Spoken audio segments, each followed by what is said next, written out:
آج ہم تخلیہ میں آپ سے کچھ گفتگو فرمانا چاہیں گے. حکم کی تعمیل ہوگی علی جان، لیکن انصاف کا وقت ہو گیا ہے اور آپ کا حکم ہے کہ انصاف میں تاخیر نہیں ہونی چاہیے. بہت خوب، تم نے صحیح یاد دلایا. حضور کے انصاف پر آج ہی ایک تازہ قصیدہ موضوع ہوا ہے، عرض کیا ہے. ہمیں چبلا یار، ایک تو ہم اس درباری شاعر سے بڑے تنگ ہیں ابا حضور، جب دیکھو ایک نیا قصیدہ لکھ کے لے آتا. انداز گفتگو میں دربار کے آداب منحوت رہے شہزادے. وزیر محترم اس بات سے شاکی ہیں کہ آپ دربار کے آداب سے بے بہرا ہیں. بہرے نہیں ہیں ہم، مگر کوئی کب تک قصیدے سنے؟ ہمیشہ قصیدوں میں انصاف رہ جاتا ہے. انصاف ہوگا، ضرور ہوگا. یہ کون بوڑھا پابجولا؟ شاید کوئی غلط فہمی ہوئی علی جان، یہ شہر کے مکتب کے صدر مدرس ہیں. رحم فرمائیے علی جا، میں بے گناہ. بے گناہ؟ محل کے زیر سایہ مدرسہ بنوا لیا اور کہتی ہو میں بے گناہ ہوں. مدرسہ بہت ضروری تھا ابا حضور. اصل پریشانی کی وجہ تو محل ہے. جب کوئی فریادی محل میں انصاف کی گھنٹی بجاتا ہے، بچے مدرسے میں چھٹی کر لیتے ہیں. خاموش. اس پر اور کون سی فرد جرم عائد ہے داروغہ شہر؟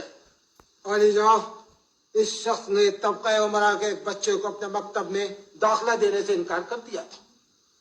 اس کی یہ جرم! ہم یہ کیا سن رہے ہیں وزیر تعلیم؟ میں لا علم ہوں عالم پناہ. یہ معاملہ میرے گوشے گزار نہیں ہوا. میں عرض کرتا ہوں علی جا، رئیس شہر کے بھانجے پچھلے امتحان میں ناکام ہو گئے تھے، لہذا اس شخص نے انہیں اگلی جماعت میں داخلہ دینے سے انکار کر دیا، جبکہ عین اسی وقت ایک سبزی فروش کا بیٹا مکتب میں داخل کر لیا گیا.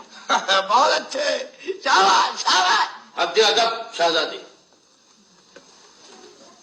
ہم حکم دیتے ہیں رئیس شہر کے بھانجے کو مکتب میں داخلہ دیا جائے اور صدر مدرس کو زندہ میں.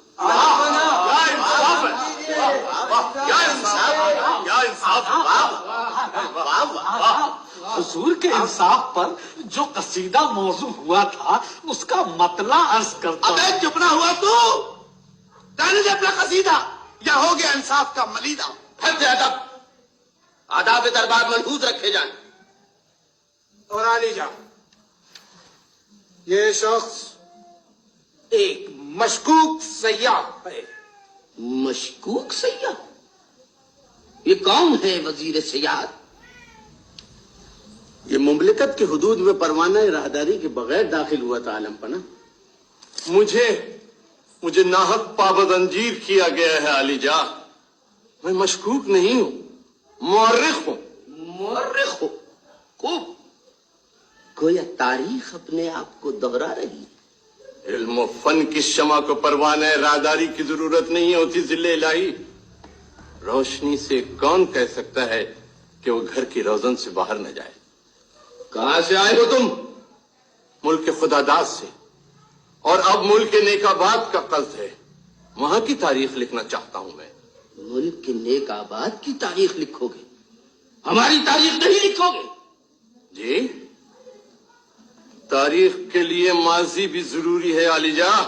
اور ایک مورخ کے لیے اس کا مستقبل بھی ضروری ہے، چاہے وہ اس کی سانس کا اگلا ہی لمحہ کیوں نہ ہو. لیکن علی جا، میں تو وہاں. تم ہماری تاریخ لکھو گے. وزیر محترم، ہم حکم دیتے ہیں